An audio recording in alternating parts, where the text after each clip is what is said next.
មេខៈបនមីមេខៈបនមីថ្ងៃអ្នកខត្តរឹកធ្វើបុណ្យរំលឹកហេតុពីរប្រការដែលព្រះសម្ពុទ្ធវិសុទ្ធថ្លៃថ្លា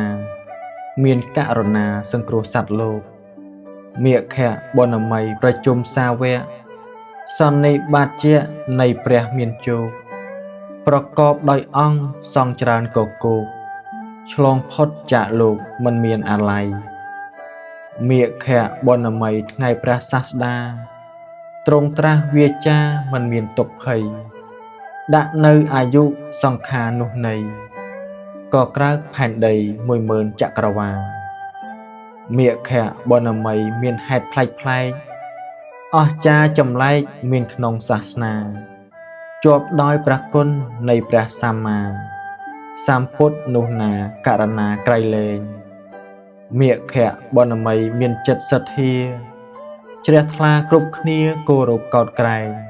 បូជាព្រះអង្គនិងសង្ឃគុំម្ដែងមានចិត្តស្ងប់ស្ងាយបូជាដល់គុណមេខៈបនមីក្រុមពួកសង្ឃជីបរិស័ទមូមីប្រសើរពេកពុនប្រព្រឹត្តបូជាអោនកាយទន់ភ្លន់ទឹកចិត្តទន់ភ្លន់ដ៏ល្អប្រពៃមេខៈបនមីចម្រើនកុសលលះកាត់កង្វល់ខំប្រឹងលោកលីធ្វើពេលវេលាឲ្យមានតម្លៃ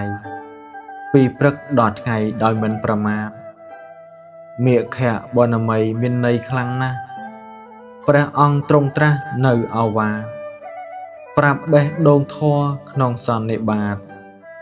បរិសុទ្ធស្អាតវិសេសវិសិទ្ធអាសាទវិសាមេខៈបនមីសាវកប្រុសស្រីប្រឹងទូមានចិត្ត